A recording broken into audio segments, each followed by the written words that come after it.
l'Italia. Stavo leggendo sul Singanolefono, no, un articolo di Galimberti e scriveva cosa ci ha insegnato l'epidemia, no? Stringi stringi. Niente, torneremo al precedente stile di vita con la foga di chi ha vissuto un periodo di astinenza. Adesso non è che deve spiegarcelo un Galimberti, no? Io credo che queste cose possa capirle chiunque, possa vederle chiunque, basta un minimo di osservazione, un attimo di calma, di freno, di silenzio per osservare, no, cosa ci sta circondando, cosa succede dentro di noi e dentro agli altri, e vedrai che effettivamente così era, non dovevamo certo farcelo spiegare, no?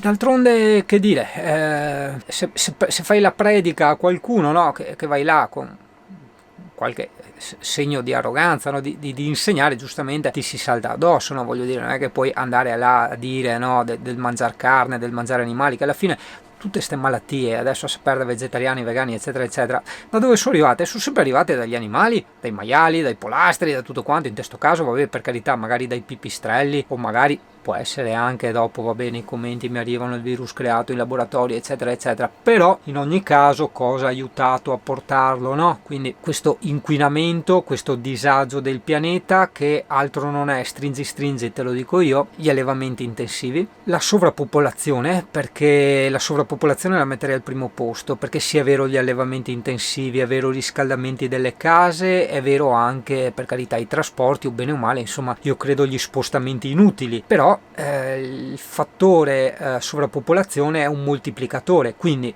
una cosa sbagliata moltiplicata per milioni capirai che crea i disastri che ha creato e sta creando, insomma, ecco, voglio dire, anche gettare una cartina per terra, certo non bisogna farlo, nessuno dovrebbe farlo, però sai, lo fa una persona, succede niente, se lo fanno tutti o in tanti succede il disastro, hai capito? Che là anche stando nel political correct, no? Quindi prendendo quelle cose che fanno sentire meno in colpa le persone, ossia i trasporti, in questo caso non si può parlare di alimentazione, di stili di vita, del riscaldamento, eccetera, eccetera. Anche là avevo una volta scritto da qualche parte, no? Proprio questo discorso, che conosco tanta gente che fa veramente 100 metri per andare al bar piuttosto che per andare a prendersi una cacchiata, ma veramente 100-200 metri, cioè io non li faccio neanche in bici 100 metri, cioè troppo poco, li fai a piedi 100 metri, però giustamente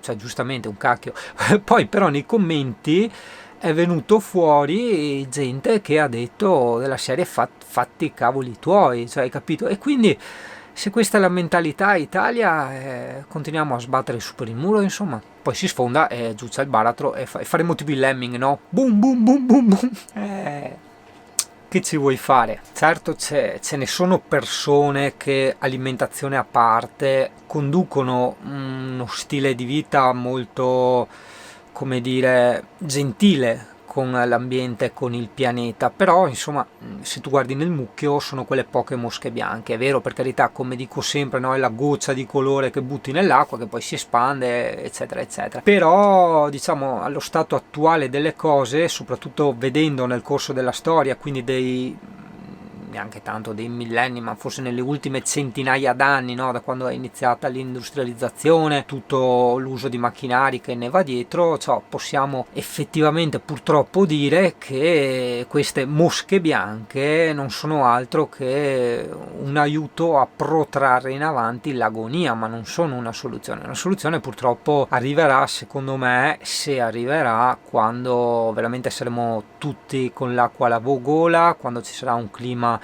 irrespirabile, e allora lì ci sarà l'obbligo di non mangiare carne, di non tenere i riscaldamenti accesi, di passare i pannelli fotovoltaici, tante altre cose. Ci saranno anche dei blocchi del traffico, ma non è fantascienza, cioè tu devi semplicemente proiettare in avanti la situazione, a vedere come è andato in passato, no? Ti ricordi anche i primi treni, no? Che dopo i treni a carbone, no? Che poi in qualche modo sono stati banditi, sono stati scambiati con i treni a elettricità e via discorrendo, ma anche certi tipi di automobili, no? Che inquinavano molto, eccetera eccetera, certi spray, certi ingredienti di certe bombolette, certi materiali tipo l'Eternit, eccetera eccetera, no? Questo perché stavano creando una situazione insostenibile, no? Però all'epoca questa situazione, che adesso ci può sembrare assurda, no?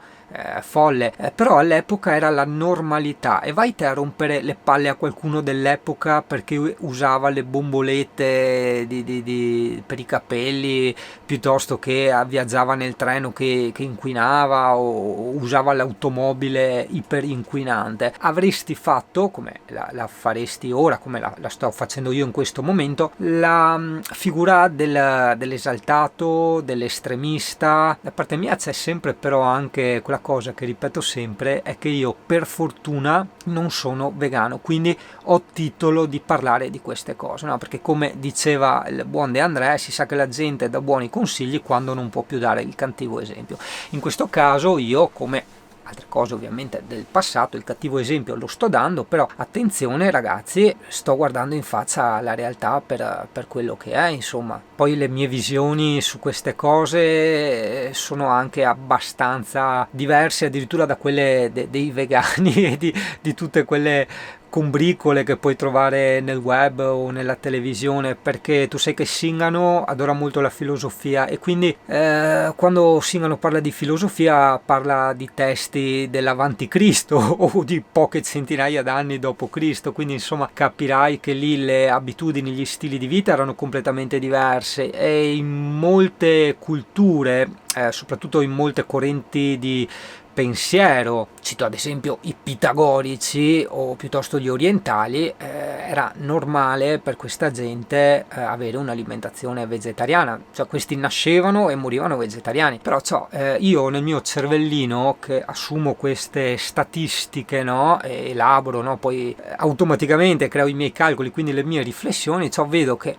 sono morti quasi tutti a 90 anni, e tra l'altro al Gandhi Pareto, tipo ad esempio, gli hanno sparato 2 colpi, e Socrate l'hanno avvelenato, Osho pure, e Seneca gli hanno fatto tagliare le vene, è morto dissanguato. Quindi insomma voglio dire non è che sono morti male, cioè sì, sono morti male, ma non è che sono morti insomma per quei motivi. Quindi tu mi dirai, Singano, cosa dobbiamo fare? Dobbiamo diventare vegetariani? Ma no, assolutamente no, io ti sto solo raccontando la realtà delle cose. Poi una cosa invece che sarebbe dovuta alla tua dignità intellettuale è quella proprio di fare queste riflessioni come le faccio io, pulito da tutte quelle informazioni, perché c'è tanta gente che per carità diventa vegana, vegetariana eccetera, ma perché gli viene fatto anche lì una sorta di lavaggio del cervello. Per carità, giusto, per carità, gli animali soffrono, inquini, tumori, tutto quello che vuoi, per carità, va bene, ma è comunque una sorta di lavaggio del cervello. È una cosa molto più nobile,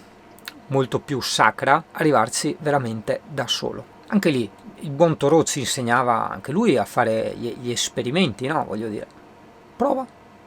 Cioè, alla fine cosa ti serve l'informazione che c'è gente che è stata bene senza usare certi prodotti, certe medicine, o senza mangiare carne eccetera per tutta la vita? Cazzo, prova anche te. E io ho provato e stai meglio. Poi vieni a leggere di quelle cazzate della B12 eccetera eccetera, e poi vai a studiare un attimo l'alimentazione che avevano questi grandi pensatori. Cioè non solo erano vegani, ma non mangiavano quasi un cazzo di frutta e verdura, cioè come varietà, era tanto scarna, ma tanto, sai, capito? Quindi alla fine capisci, certo la scienza può dire il contrario su certe cose, cioè la scienza per carità vate a informare, dice che comunque l'alimentazione migliore è quella vegana, tra parentesi ricordo che non è quella che faccio io non sono vegano, però la realtà dice che in passato tutta sta gente che arrivava veramente in tardissima età e non nel pieno delle sue facoltà cognitive, molto di più, cazzo, mangiava veramente 2-3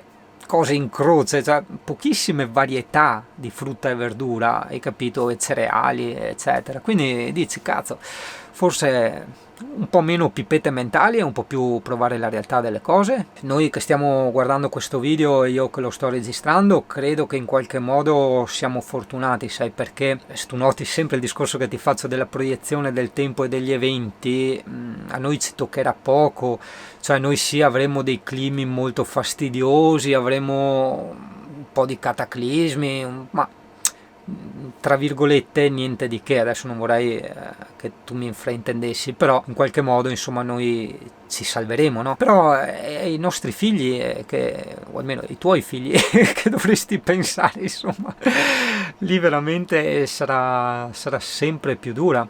E un'altra cosa, ci sono tante cose che vedi che io vorrei parlare, però andrei a toccare troppo nell'intimo certe convinzioni e l'avrei pesantemente attaccato. Ma c'è certe cose, addirittura guarda la sovrappopolazione, cioè per me la sovrappopolazione è un enormissimo problema, però vai te a dire alla gente non far figli, magari che ha appena avuto il bozza, no? Hai capito? Cioè ti danno del disgraziato, del senza Dio, però no, siamo figli di questa cultura, no? O almeno nelle nostre zone, no? Che niente, bisogna farsi una famiglia, bisogna trovarsi lavoro fisso, sposarsi, adesso vabbè, sposarsi non c'è più, ok, però bisogna far figli. È un po' un automatismo che noi ci portiamo dietro inconsciamente, hai capito? Perché si fanno quasi appunto per dovere morale, o a volte addirittura per la voglia di avere il bambino, no? Perché è bello il bambino, no? Se alle ragazze piace il bambino, ma porca puttana, sai cosa combini te facendo un bambino? Facendo un bambino vuol dire che tu crei un altro essere vivente, crei un'altra responsabilità, crei un'altra conseguenza di tutto quello che c'è, soprattutto di tutto quello che ci sarà, il che può anche andare bene, per carità, sotto un certo punto di vista, tralasciando un attimo il problema della sovrappopolazione, no? Però se tu crei con queste aspettative un'altra forma di vita e non la crei con l'aspettativa di creare un qualcosa di divino, ossia di creare il massimo dentro di te a livello di conoscenza e morale per poi infonderla in questa creatura che sarà nel futuro la proiezione bella, il fiore della pianta che sei tu, ragazzo, no? Siamo stati in merda, siamo in merda e continueremo a stare in merda. Ciao Italia.